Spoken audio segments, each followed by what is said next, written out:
Tu crois que tu craques le soir parce que tu manques de volonté. Tu penses que si tu étais plus forte, plus disciplinée, plus motivée, tu tiendrais.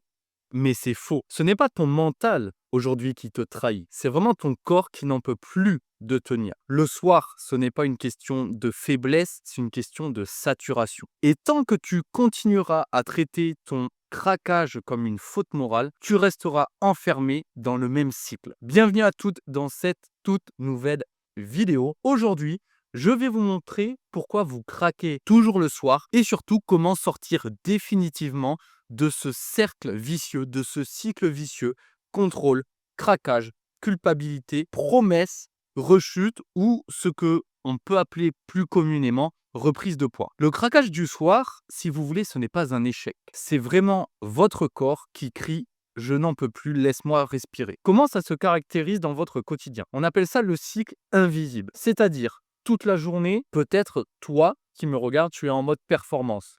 Tu gères tout, ton travail, ta famille, tes émotions et même les imprévus. Tu souris, tu encaisses, tu portes, tu dis ça va, alors qu'à l'intérieur, tu t'éteins doucement. Et quand la journée s'éteint, quand le silence revient, ton corps, lui, explose. Et ce n'est pas toi qui manque de contrôle, c'est ton système nerveux qui cherche enfin une sortie. Quelles sont les scènes du quotidien à travers les différentes scènes ou la scène que je vais vous exposer ou t'exposer maintenant, tu vas te reconnaître. Donc peut-être que tu rentres du travail, tu poses ton sac, tu dis je vais juste souffler 2 minutes. Tu passes devant le placard et tu l'ouvres presque mécaniquement.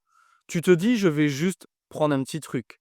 Mais à ce moment précis, ce n'est pas ton estomac qui parle, c'est ton corps qui dit, enfin, je peux relâcher. Ce geste, ce n'est pas une erreur, c'est une tentative de régulation. Ton cerveau n'a plus d'énergie pour tenir bon.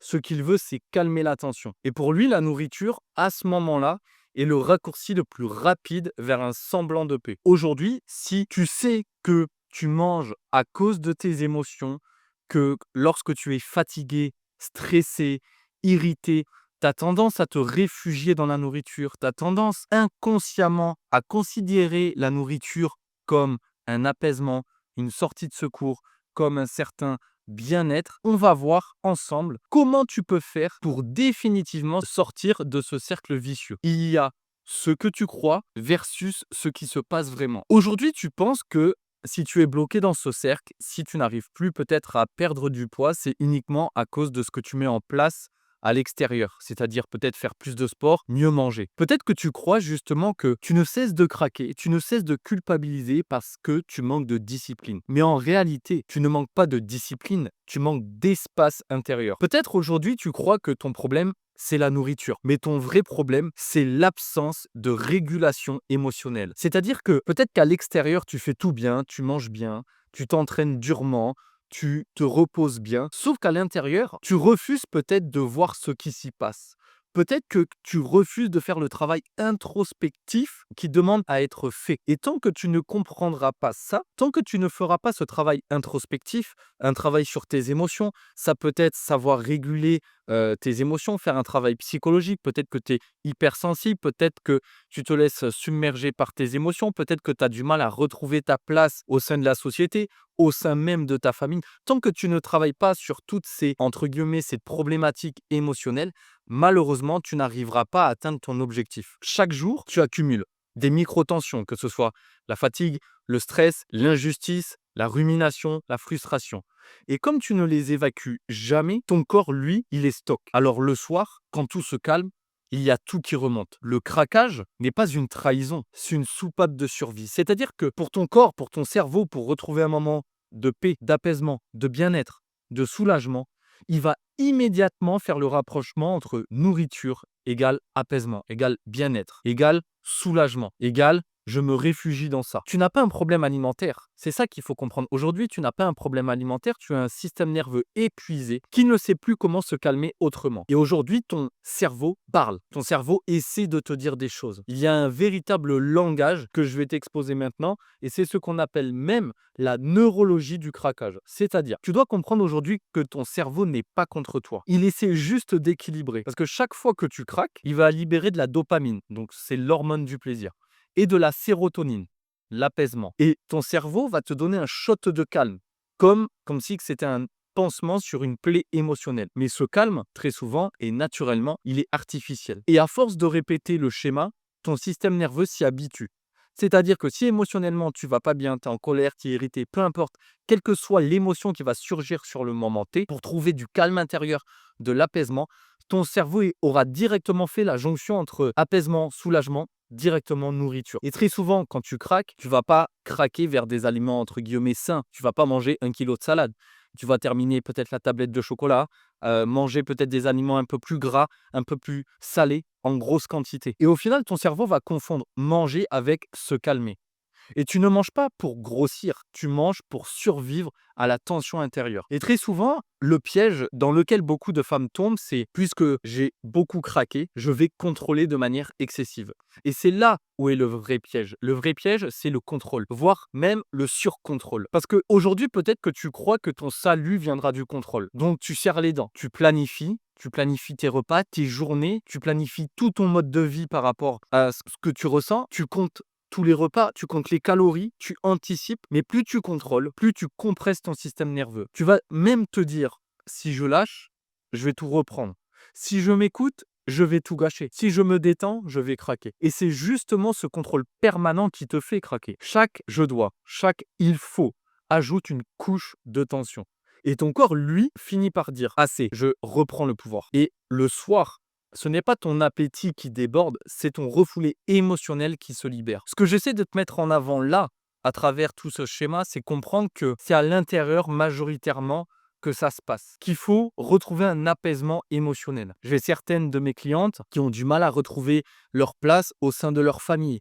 J'ai des clientes qui ont tendance à se sentir stressées, fatiguées dans leur domaine professionnel parce qu'elles sont chefs d'entreprise, elles sont parfois cadres, elles ont des équipes, on va dire, sous leurs ailes. Elles doivent manager tout ça, tout ce monde. Donc c'est stressant, épuisant. Elles sont constamment sur les nerfs. Et c'est ça, c'est toutes les émotions. Peut-être que tu manques de confiance en toi. C'est toutes ces émotions qui surgissent.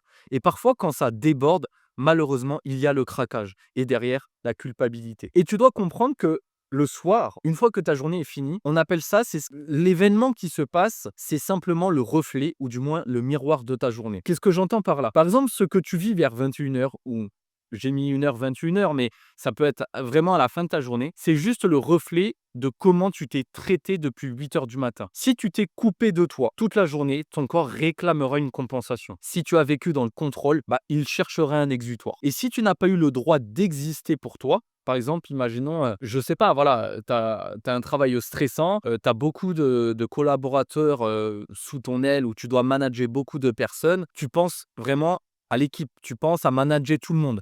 Mais au final, personne, entre guillemets, toi, ne te manage, ne prend soin de toi, si je peux dire ça comme ça. Et donc, si tu n'as pas eu le droit d'exister pour toi, de prendre soin de toi, de faire ce travail pour toi, il trouvera ce droit dans la nourriture. Et le craquage du soir n'est pas une faute, c'est une tentative maladroite d'équilibre. Ton corps ne te trahit pas, il t'alerte, il te dit, tu as porté trop, tu as tout donné, maintenant, c'est à mon tour. Et tu dois comprendre que tu n'as pas échoué. Alors oui, quand je dis tu n'as pas échoué, tout dépend de ce que tu as fait. C'est-à-dire, imaginons, tu décides vraiment de faire un travail sur toi, mais tu n'opères à aucun changement qui demande de sortir de ta zone de confort, aucune optimisation de ton objectif même, de ton mode de vie, de ton alimentation, de ton activité physique, sportive, de ta récupération. Oui, là, ça reste compliqué d'atteindre ton objectif. Mais ce que je veux dire quand je mets ça en avant, tu n'as pas échoué, c'est vraiment l'élévation identitaire. C'est-à-dire que pour pouvoir changer de paradigme, tu dois impérativement comprendre qu'aujourd'hui, tu n'as pas échoué à tenir. Tu n'as jamais échoué à tenir. Tu es juste une femme qui apprend à se réguler. Ce n'est pas un manque de force, c'est un besoin de sécurité. Tu n'as pas besoin d'être plus dure, tu as besoin d'être plus douce.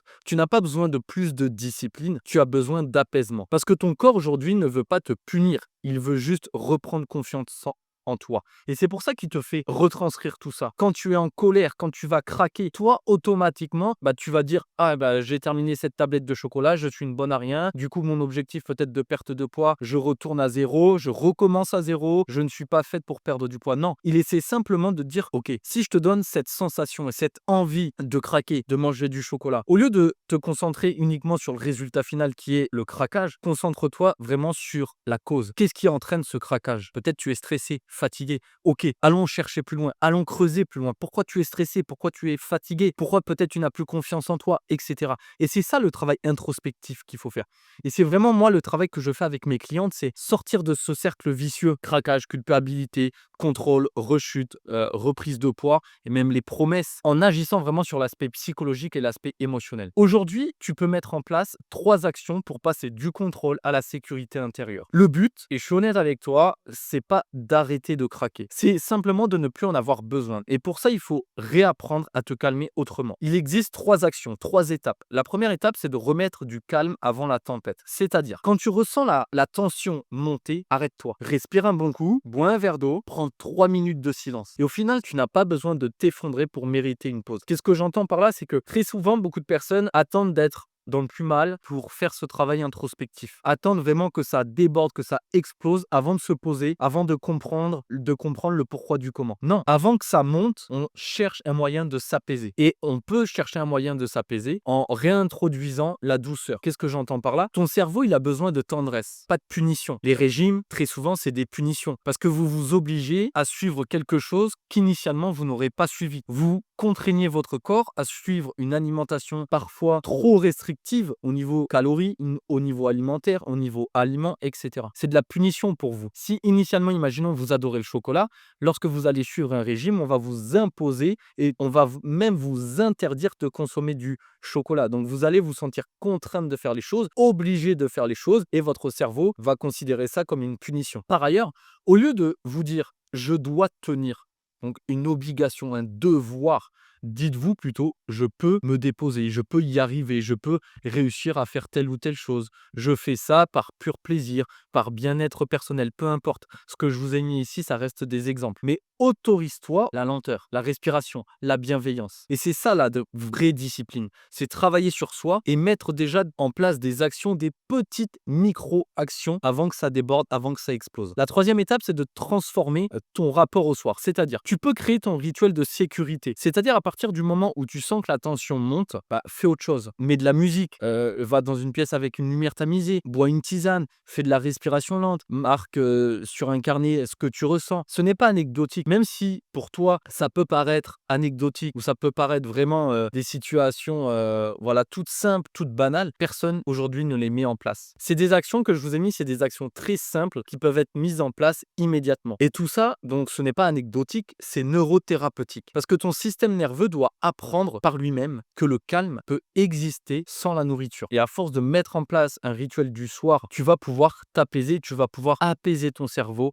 apaiser tes émotions et réussir progressivement à prendre le dessus sur tes émotions. Mais ça se fait petit à petit et ne plus manger de manière émotionnelle. En 3 minutes, tu vas pouvoir t'apaiser avec un petit rituel du soir. Le premier point, c'est avant d'ouvrir ton placard, assieds-toi. Ferme les yeux, pose une main sur ton ventre, une sur ton cœur et respire profondément. Et dis-toi intérieurement, je suis en sécurité, je n'ai plus besoin de me battre. Et ça, fais-le pendant 7 jours, chaque soir. Et tu verras que ton cerveau commencera à associer le calme à ton souffle et non plus à la nourriture. Et c'est comme ça que tu transformes un réflexe inconscient en un rituel de paix. Là, je t'ai mis en avant la respiration, mais ça peut être autre chose. Si tu préfères une lecture, si tu préfères aller marcher, si tu préfères écouter de la musique, si tu préfères danser, peu importe. Il faut que tu arrives à trouver un rituel rien qu'à toi, sans ton mari, sans tes enfants, sans tes employés, sans tes collègues de travail, peu importe. Vraiment un moment à toi qui te permet véritablement de t'apaiser. Parce qu'aujourd'hui, tu ne veux pas moins manger. Le but, ce n'est pas de moins manger. Tu veux moins te battre. Tu ne veux plus, du moins, tu ne veux pas plus de contrôle. Tu veux plus de paix. Oui, pour atteindre un objectif de perte de poids, il y a des efforts à fournir au niveau alimentaire et sportif. Mais simplement, mon but à travers ces vidéos et toutes les vidéos qui vont suivre, c'est de te montrer que simplement, si tu agis sur l'aspect alimentaire et l'aspect sportif, il n'y a rien qui va changer. La première chose à laquelle tu dois opérer, c'est un travail sur tes émotions, sur l'aspect psychologique, l'aspect mental. Il n'est pas évident, il est même fastidieux. Parfois, ça fait peur, parfois, c'est dur, parfois, ça demande du temps. Mais si tu ne le fais pas, en aucun cas, tu pourras obtenir des résultats durables jusqu'à la fin de ta vie. Et c'est pour ça que j'ai mis en place l'audit MRE. Donc ça, profites-en, c'est entièrement gratuit. C'est une séance individuelle de 45 minutes où l'un de nos experts ou moi-même, on t'aide à comprendre les déclencheurs émotionnels précis qui t'amènent à craquer, à culpabiliser et à te juger. Et pendant cette séance, tu vas découvrir comment réguler ton système nerveux, comment calmer ton mental et enclencher une perte de poids durable, sans privation, sans lutte, sans peur. Mais voilà, l'audit, même s'il est gratuit, il n'est pas pour tout le monde. Parce qu'il est surtout réservé et exclusivement réservé aux femmes qui ont compris que le problème n'est pas la nourriture, mais tout ce qu'elle porte à l'intérieur. Beaucoup de femmes, et moi c'est celles que je préfère accompagner, sont bloquées dans le cercle vicieux, encore une fois, comme je l'ai dit au début de la vidéo, traquage, culpabilité, contrôle, promesse, rechute ou reprise de poids. Et très souvent, elles savent que